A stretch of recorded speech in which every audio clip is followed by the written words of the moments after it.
Hello, Fear Hippie Heroes here, and today we are going to see what appears on my YouTube recommendations. I'm going to be watching a video by Jojo R. Kaiser. I haven't watched a video of his in a while, but let's see things.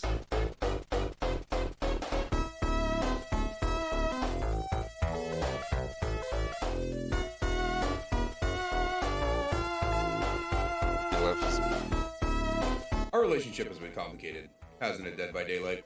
I started out only purchasing you because Ghostface was in the game, and after playing you for a while, I was having the time of my life. I loved exploring with you, learning new things, meeting the community, making content, and more. You were like a breath of fresh air in the never-ending sea of battle royales and hero shooters, and I was enthralled by your strategic gameplay mixed with minor mechanical skill requirements. But then, as time went on, I started hating you. But it wasn't you. Not really. It was the staleness of it. The way things felt like a cycle of new shit gets old after 1 week, and the way I had to deal with gutter tier community obsessed with making everyone as miserable as they are. I was constantly fighting off the anger that wasn't even my own, birthed from the words and actions of those who actually held it. I tried everything I could think of, including not making as much content on you anymore. But recently, I found that spark I once had for you, and today, I will list all the things that I love about you. Negativity and bitterness seem to be the default mood for the Dead by Daylight community, and it's really sad to see. I've already done a video on the energy in the community and why I hate it, but today I wanted to do something more. I wanted to give you all the reasons to not be that way. At least the reasons I've found. And to keep everything going, I want you guys to tell me something you love about Dead by Daylight in the comments. Challenges! I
did a video once saying I would never do challenges, but I felt like my anger was can't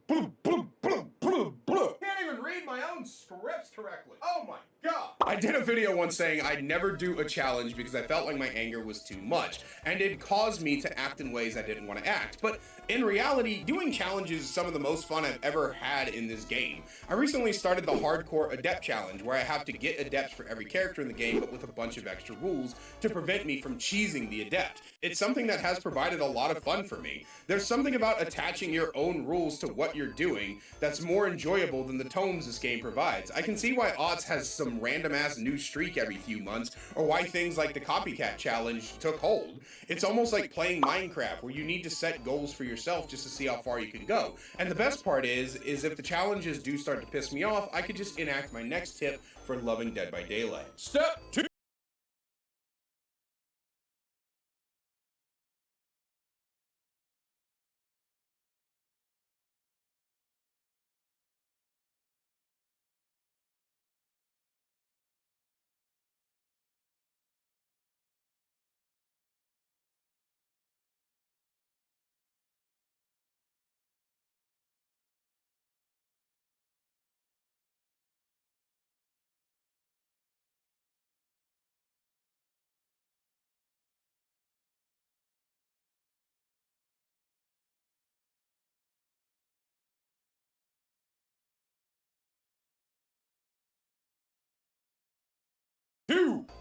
Don't play it! This might seem like some funny ha-ha joke, like when someone asks me to tell them a joke and I respond with my sex life. It's like a little anti-joke, right? The joke is that I hate the game and therefore to love it I must not play it, but I'm actually serious. You shouldn't wait until the game is sending you into a pit of despair to finally put it down. No, you should take a couple of days at least off of it every week or so. And don't just put it down and play a different game that frustrates you, because that frustration carries from game to game. Play another game you enjoy. Take a walk, have a picnic in the park, watch your favorite show, read a book, discover a new music artist, smoke a bowl, masturbate. Whatever it is, go do something you genuinely enjoy and let that positive energy flow into your next gaming session. When I get off of work, as I'm driving home, I will turn on my favorite playlist. Maybe, if I have the money, I'll stop and eat at my favorite restaurants or grab an ice cream cone or a milkshake, something that gets me excited, and then when I boot up Dead by Daylight, I'm in a much better mood. This game can get frustrating from time to time, so it's important to enter your play sessions in a good mood. Don't do like I used to do, wake up and be in a bad mood and hungry and try to play this game, because it's never going to work out in your favor. It is always best to put the fucking game down when you feel like it is becoming too much for you. And don't worry, I fully support you in stepping away from this game for 1 or 2 days, or even hell, 1 or 2 months, 6 months, 10 months, whatever you feel like is necessary. Step away from the game, go do something you enjoy, and then come. Finally, a meal service that works for men. Cook Unity send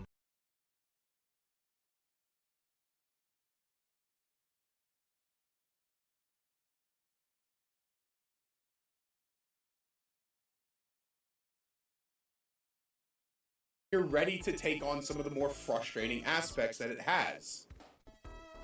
Tip number 3.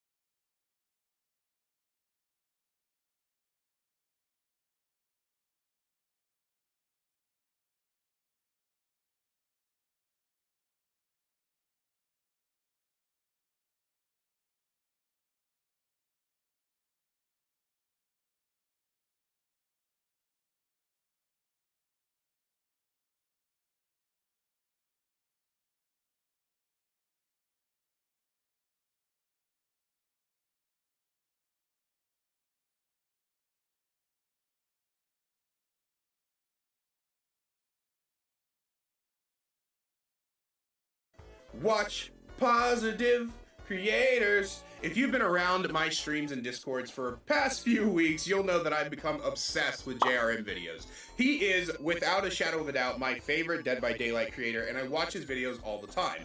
And a huge part of it is how ungodly unbothered by this game he is. He's got a joke for everything. His mistakes are played for laughs, and he's just genuinely approaches this game with an attitude that inspires me. I've learned how to treat the bullshit this game can throw at you with some humor, more than I ever had. I think it's important to surround yourself with that energy. If you have friends who all they do is bitch about the game while you're playing, they probably aren't the people you should be playing with.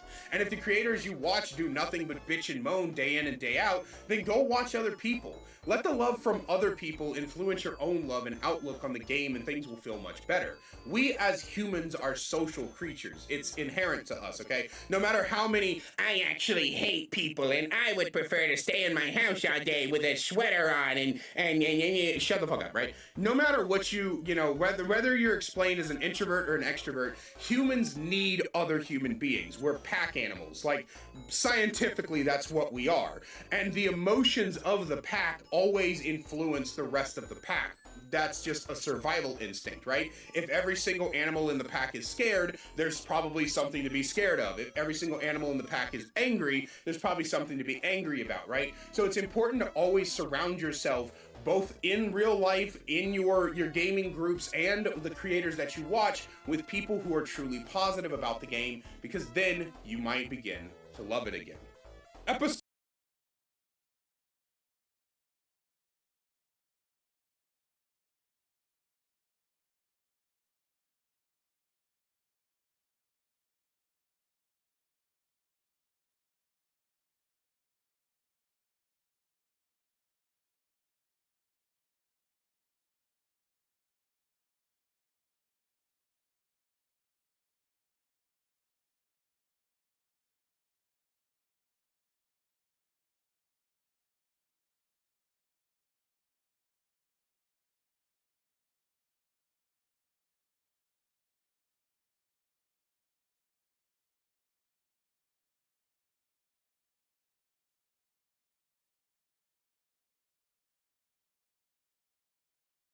Episode D. I don't know what I'm doing. Play both roles evenly.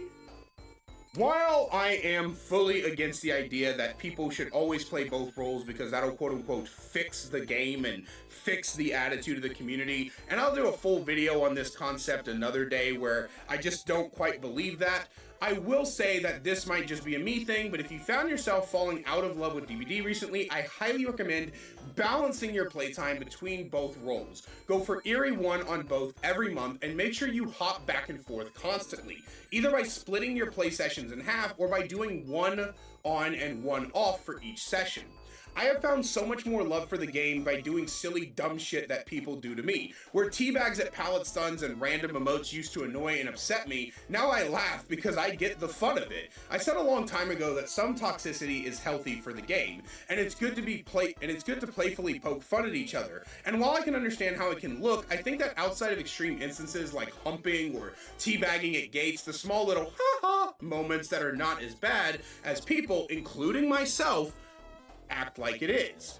If you're a killer, just give some nodders and slow turns back, a cheeky hit on the hook from time to time, and as long as you aren't overdoing it, it adds a ton of fun to the game when everyone is just being little shitheads to each other. It's like playing the game with your siblings or friends. Treat everyone like you'd treat your homies, and God, this game becomes so much more bearable. At the end of the day, I've found so much love for Dead by Daylight again. It's become a blast to make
content around it, and I've been having so much more fun than I've had in the previous 2,500 hours that I've had in this game. I hope this video helped you guys find your love for Dead by Daylight, and don't forget to let me know down below why you love the game. And as always, a great big special thank you to my channel members. Listen on screen now if you want to find out how to become a channel member today.